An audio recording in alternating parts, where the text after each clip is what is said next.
The red dust of Mars swirled around James Miller's boots as he carefully brushed away centuries of dirt from what looked like an ordinary rock formation.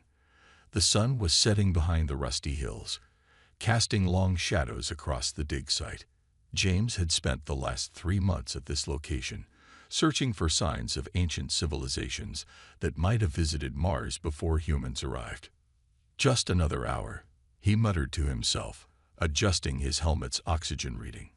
The other members of his team had already returned to the research base, but something about this particular spot kept drawing him back. His tools revealed more of the strange formation, and then he saw it, a glint of something that definitely wasn't natural to Mars. His heart began to beat faster as he cleared away more dust. There, buried in the red soil, was a bottle unlike anything he had ever seen. It seemed to be made of crystal, but it flowed like liquid starlight. Strange markings covered its surface, glowing faintly in the dim evening light. "Base, this is Miller," he called through his radio. "I found something. Something big." "Copy that, Miller," came the reply. "Do you need backup?" James stared at the bottle, his archaeological training fighting with his curiosity. No, I can handle this. Just logging the discovery." He carefully lifted the bottle from its resting place. It was surprisingly warm to the touch, even through his gloves. The proper procedure would be to document everything, take photos, mark the location, and bring it back to the lab for testing. But as he held it, the markings began to glow brighter, pulsing like a heartbeat. "This can't be what I think it is," he whispered to himself. Stories from Earth's past flooded his mind. Tales of genies and wishes, magical bottles, and ancient powers. But those were just stories, weren't they? His gloved hands trembled as he examined the stopper. It was sealed with what looked like liquid metal, but as soon as his fingers touched it, it began to move. Before he could stop himself, he twisted it open. The effect was immediate and spectacular. A stream of light erupted from the bottle, not smoke like in the old stories, but pure starlight that twisted and turned in impossible ways. James fell backward, his heart pounding in his chest as the light began to take shape. A figure formed before him, floating several feet off the ground. She, for it was clearly feminine in form, was made of the same starlight as the bottle, her hair flowing as if underwater, her eyes containing entire galaxies. She stretched, like someone waking from a very long sleep. "Well," she said, her voice somehow clear despite his helmet, "this is certainly a new one. I don't believe I've ever been awakened on Mars before." She looked around with interest. "Though I must say, it's gone downhill since I was last here." James tried to speak, but his voice failed him. The being noticed his struggle and smiled kindly. "Oh, don't worry. I can understand you even with that protective gear you're wearing. I am Lumina, and you, my dear discoverer, have earned yourself 3 wishes." She paused, studying him more closely. "Though you're quite different from my usual finders. Most species I encounter have progressed much further technologically before reaching their nearby planets." Finally finding his voice, James managed to ask, You're real? An actual Genie?" Lumina laughed, the sound like crystal wind chimes. "Genie is such a simple term, but yes, that's what many cultures have called me. I am a cosmic being bound to serve the wishes of those who free me from my vessel." She floated closer, examining his spacesuit with curiosity. "Now shall we proceed with your wishes? I must warn you, in all my billions of years, I've heard every possible wish. Immortality, unlimited power, control over time itself." She waved her hand dismissively. "Though I admit, being found by a species still using primitive protective gear like this is refreshing." James stood there, his mind racing with questions. Through his helmet's faceplate, he stared at the beautiful cosmic being floating before him, knowing that this moment would change everything, not just for him, but for all of humanity. The sun disappeared behind the Martian hills, leaving them in twilight, illuminated only by Lumina's ethereal glow and the distant stars that suddenly seemed much closer than before. James sat cross-legged on the Martian surface, still trying to process the reality of the situation. Lumina floated nearby, her starlit form casting a soft glow over the red rocks around them. His oxygen meter showed he had 40 minutes left, plenty of time for a conversation that would change his understanding of the universe forever. "You seem unusually calm," Lumina noted, watching him with her galaxy-filled eyes. "Most beings who find me immediately start shouting their wishes." "I have so many questions," James replied, his voice filled with wonder. "How many civilizations have you met? What were they like? Have any of them survived to the present day?" Lumina tilted her head, surprised by his curiosity. She moved closer, her form shifting like flowing water made of stars. "In all my existence, no one has asked about my experiences first. They usually just want their wishes granted." "That seems wasteful," James said. "You must have seen so much history, so many different worlds and species. Each one probably had their own culture, their own dreams." He paused, looking up at the starlit sky. "Did any of them ever try to understand you?" For a moment, Lumina was silent. When she spoke again, her voice carried a weight of countless years. "No, to them, I was a tool, a means to power. Nothing more." She created small images in the air, beings of various shapes and sizes, all demanding their wishes. Some wanted to rule galaxies, others wanted to destroy their enemies. Many asked for immortality, not understanding its curse. "Its curse?" James asked, genuinely interested. "Watching everyone you love die, century after century. Seeing your world change until you no longer recognize it." Lumina sighed, her light dimming slightly. "But they never thought that far ahead. They only saw the power, never the price." James nodded thoughtfully. "How long have you been doing this? Granting wishes, I mean." "Since before your solar system formed," Lumina answered. "I've seen stars born and die. I've watched countless civilizations rise and fall, some through their own wishes, others through natural causes." She created another image, showing the birth and death of a star. "Time is different for me. Your entire species' existence is but a blink in my timeline." "That sounds incredibly lonely," James said softly. Lumina froze, her light flickering like a candle in the wind. "Lonely?" She repeated the word as if hearing it for the first time. I've never thought about it that way. Between wishes, I sleep in the bottle. When I'm awake, I grant wishes. That's my purpose." "But is that what you want?" James asked. "Do you enjoy it?" Again, Lumina was silent, her form shimmering with uncertainty. "Want? Enjoy? These are not concepts that apply to beings like me. I exist to serve, to grant wishes. It's what I am."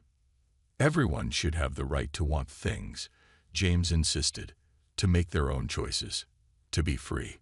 "Free?" Lumina laughed, but there was no joy in it. "I am bound by magic older than your planet. This is my nature, my purpose. Even the mightiest empires I've served couldn't change that." She looked at him curiously. "Yet you speak of freedom, as if it were the most natural thing in the universe." James checked his oxygen meter. 20 minutes left. "Maybe that's what makes humans different," he said. "We believe everyone deserves freedom, deserves a chance to choose their own path." "Interesting," Lumina mused, studying him more intently. "In all my billions of years, I've never encountered a species quite like yours." She moved closer, her light pulsing gently. "Most beings see me and think of power, of wealth, of control. You see me and think of freedom." "I see someone who's been serving others for far too long," James replied simply. Lumina's light flickered again, and for a brief moment, James thought he saw something in those galaxy-filled eyes, a spark of hope, quickly hidden behind centuries of resignation. "Your time grows short," she said, gesturing to his oxygen meter. "Perhaps we should discuss your wishes before you must return to your base." James stood up, brushing the Martian dust from his suit.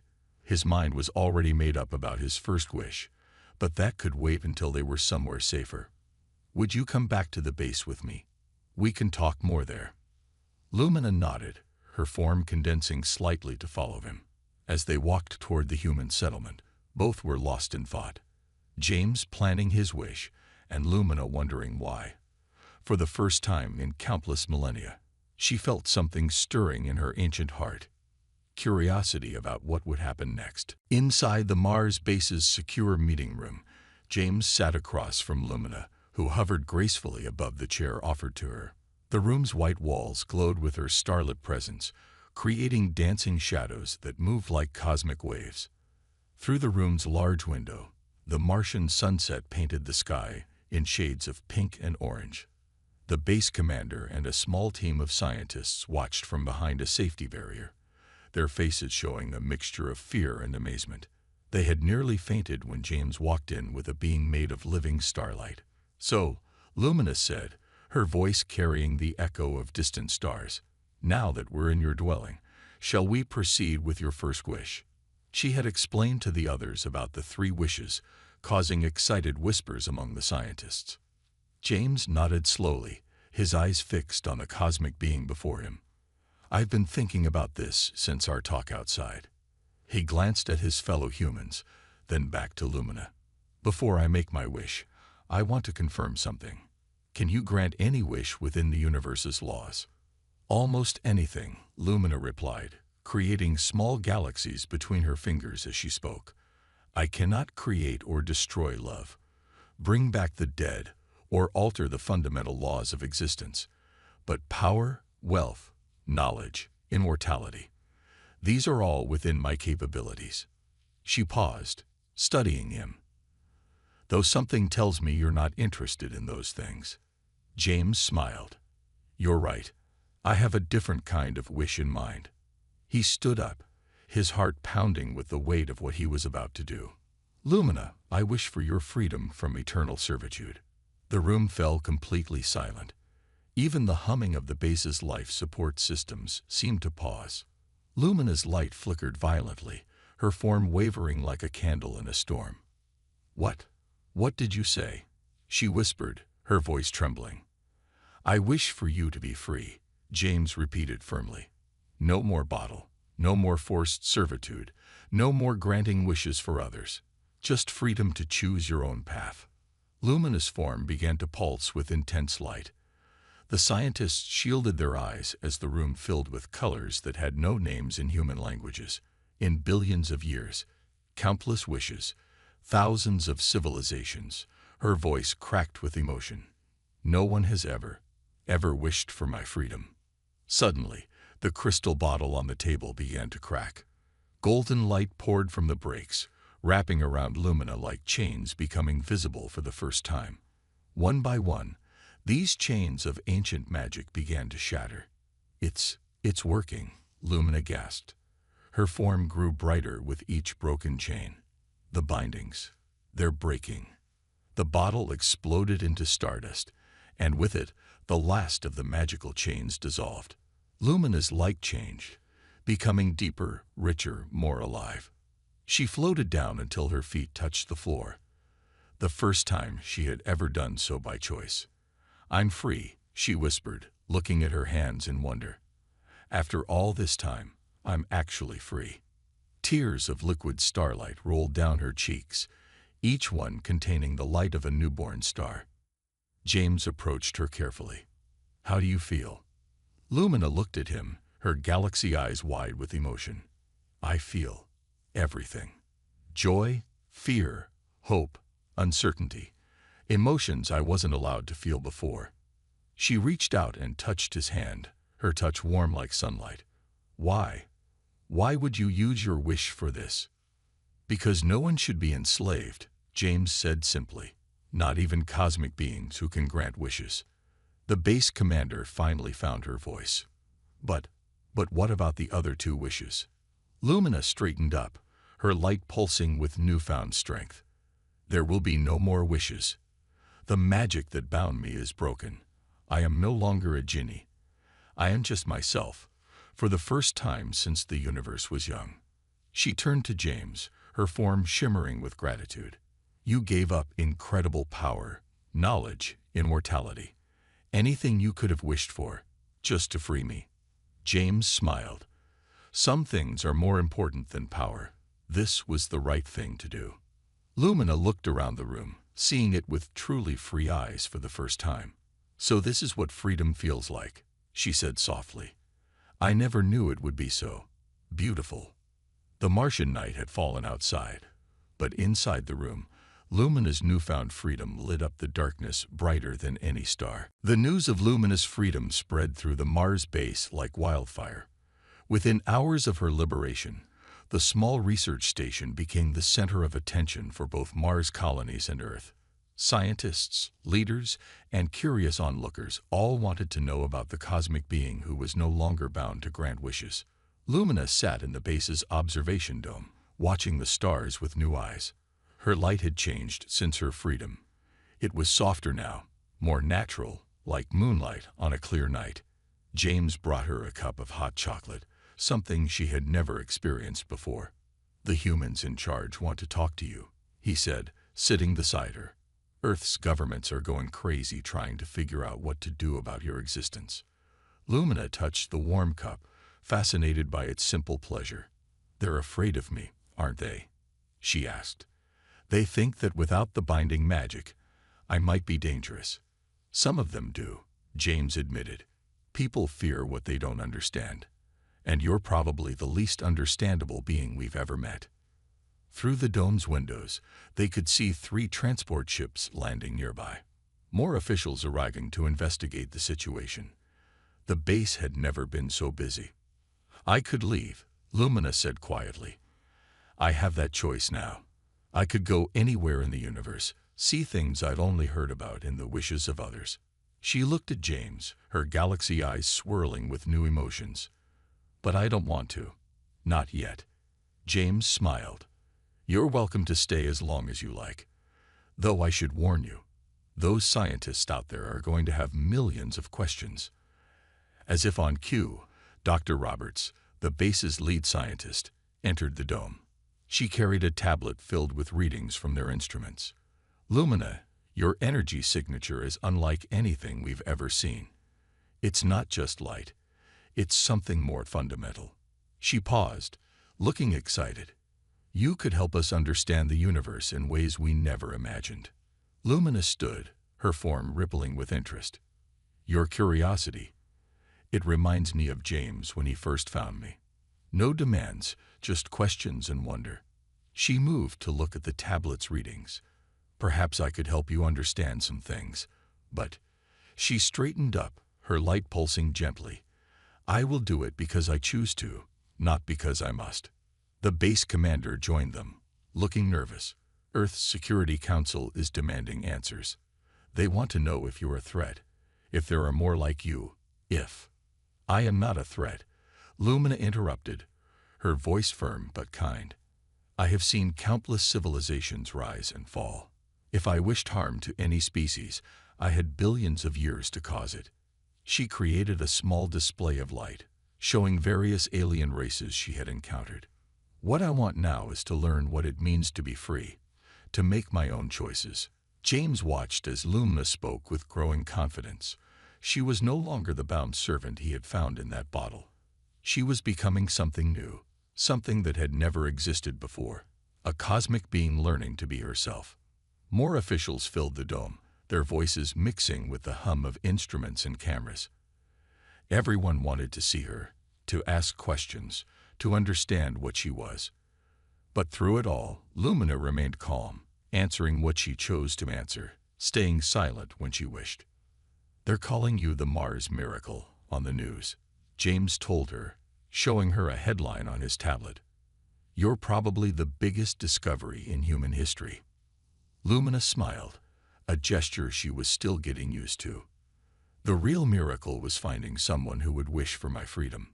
She looked out at the growing crowd of humans. "Your species is so young, so full of questions and dreams. Perhaps that's why you were the ones to finally free me." As the Martian night deepened, Lumina continued to answer questions, learn about human culture, and explore her new freedom. For the first time in her eternal existence, she wasn't just observing life, she was living it.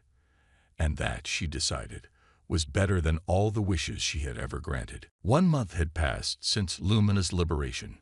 The Mars base had been transformed into a center for cultural exchange, with one room specifically dedicated to sharing stories between humans and their cosmic guest. The walls of this room were covered with holographic displays showing scenes from both human history and Lumina's vast experiences. Today, James sat with a group of scientists and historians as Lumina shared another tale from her past.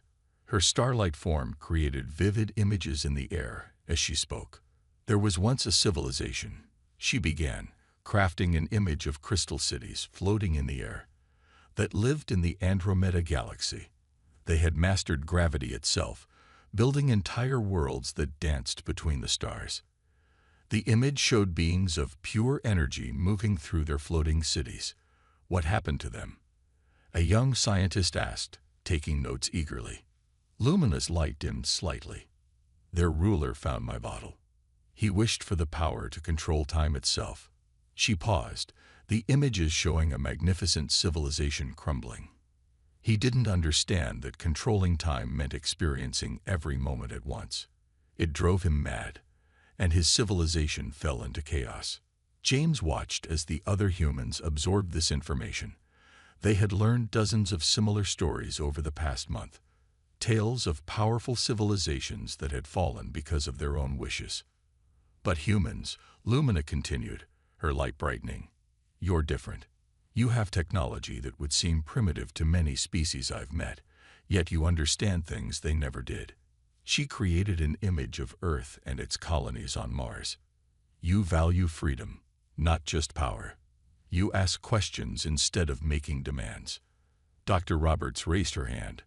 We've learned so much from your stories about physics and space travel. But what about you? What have you learned from us? Lumina thought for a moment, her form shifting like starlight on water. I've learned about music, she said, creating an image of an orchestra. In all my existence, no other species shared their art with me. They only wanted what I could give them. She created a series of musical notes in light. I've learned about food, though I don't need to eat. I've learned about dancing, about laughter, about choosing what to do with your time. And pizza, James added with a smile. You seem particularly fascinated by pizza. Everyone laughed, including Lumina, whose laugh now sounded more natural, more human. Yes, the concept of food for pleasure, not just survival. It's uniquely human. Many species I met saw eating as simply refueling. A historian spoke up next. Can you tell us about the oldest civilization you remember? Lumina created a new image, showing beings of pure thought who existed before solid matter. They were ancient when your galaxy was young. They wished for perfect logic, to remove all emotion from their existence. The image showed these beings fading away. They got their wish, but without emotion, they lost their desire to exist. They simply stopped being. The room fell silent, contemplating this fate. Then James asked, do you regret any of the wishes you were forced to grant? Lumina's form pulsed with emotion. I wasn't allowed to regret before. The magic binding me prevented such feelings. She created an image of her bottle, then shattered it. Now, I can feel sadness for those who destroyed themselves with their wishes, but I also feel joy at being here, learning and sharing with your species. As the session continued, more humans arrived to listen. They'd brought music, showed videos of Earth's nature, shared stories of human triumphs and failures. Lumina absorbed it all, her light changing colors with each new experience. Your species makes mistakes, she observed, creating an image of human history, both good and bad. But you learn from them. You change, you grow. Many civilizations I met thought they were perfect. That's why they stopped growing. The day turned to evening, but nobody wanted to leave. They kept sharing stories, asking questions, learning from each other. Lumina's freedom had opened not just her own world, but had given humanity a chance to see itself through the eyes of an ancient cosmic being. And what she saw in humanity gave her hope for the future, both hers and theirs. 3 months after her freedom, Lumina stood at the edge of Olympus Mons, the largest mountain in the solar system. Her starlight form glowed against the dark Martian sky. James stood beside her in his protective suit, watching as she created small constellations with her fingers. "I can feel them," she said softly. "Other bottles, other bound ones like I used to be. They're scattered across the universe, waiting to be found." She turned to James, her galaxy eyes swirling with purpose. "I could find them, free them." James watched as she painted the sky with places where her kind might be trapped. "You're thinking of leaving," he said. It wasn't a question. "I have the power to travel anywhere now," Lumina replied, her light pulsing gently. "I could cross galaxies in moments, search every corner of space." She paused, looking at the human who had changed her existence forever. But I don't want to go alone." Lumina created an image of Earth and its growing space colonies. "Humanity is just beginning its journey to the stars. You have so much potential, so much to offer the universe." She smiled, her light brightening. "Perhaps we could help each other." James looked surprised. "What do you mean?" "I propose a partnership," Lumina said, her form expanding with excitement. "I can help humanity reach the stars safely, and humans can help free others like me. Together, we could change the universe." Back at the base, Lumina presented her idea to Earth's leaders through a video conference. Her presence filled the communication room with gentle starlight as she spoke. "I know where ancient civilizations left their artifacts," she explained. "I know safe routes through space, places to find resources, and ways to avoid dangers. I choose to share this knowledge with humanity." The base commander spoke up. "But why us? Why not just go on your own? You have the power." Lumina created an image of her millennia of servitude. "Power isn't everything. Humanity taught me that." She looked at James. "One human with compassion did more good than countless beings with ultimate power. That's why I choose to stay and help." The scientists in the room began talking excitedly about the possibilities. With Lumina's knowledge, human space exploration could advance by centuries. They could avoid mistakes that had destroyed other civilizations. "There's something else," Lumina added, her light shifting to a deeper blue. "I've sensed changes in myself since being freed. My powers aren't infinite anymore. They're changing, becoming different." She demonstrated by creating more solid, less ethereal forms. "I'm becoming something new, something that has never existed before, and I want to understand what I'm becoming." James stepped forward. "You're becoming yourself," he said simply. "Maybe for the first time ever." Lumina nodded. "Exactly. And I want to do that here, with humans. While helping you reach the stars, I can discover who I really am." The Earth leaders discussed among themselves, but the decision seemed obvious to everyone in the room.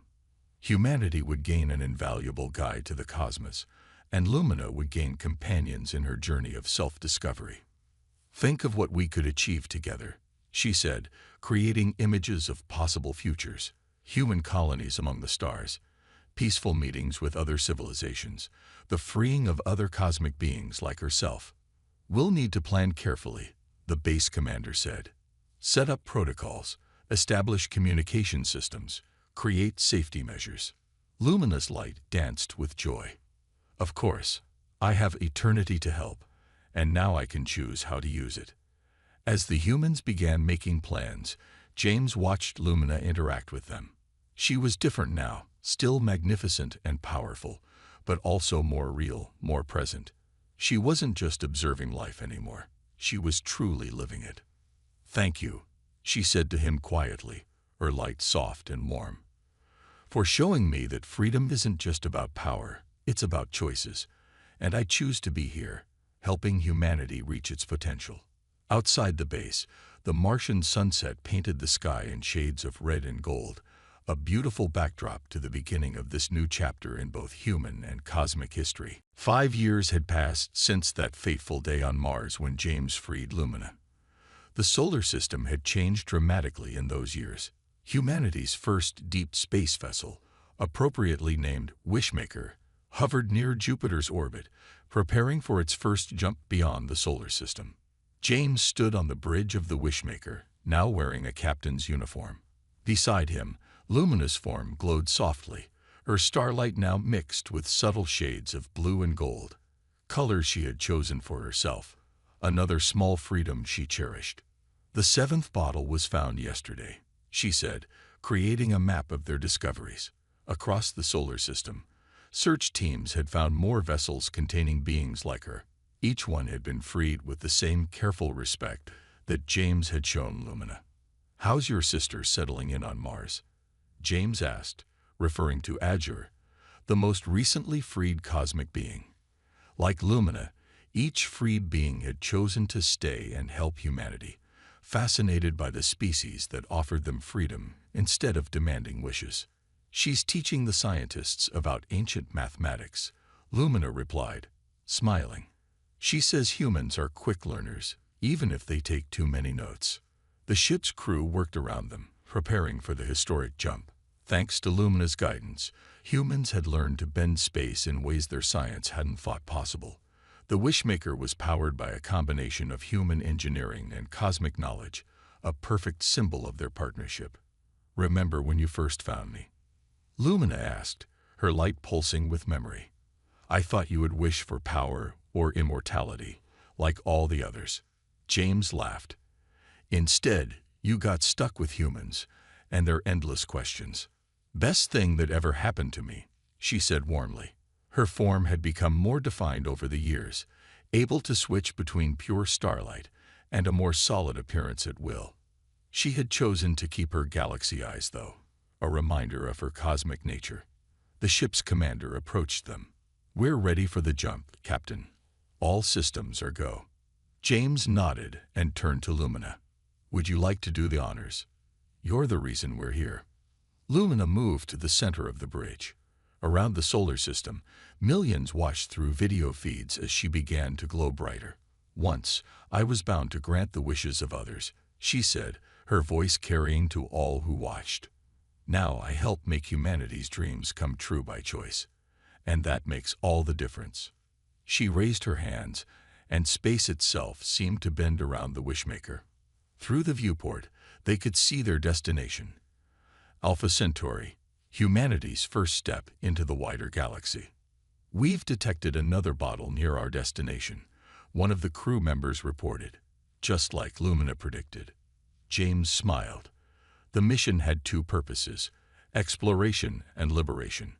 They would find these cosmic beings and free them, building a bridge between humanity and the ancient powers of the universe. "You know what the other species call humans now?"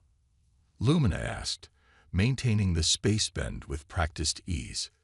"The liberators. They can't understand why you free us instead of using our power."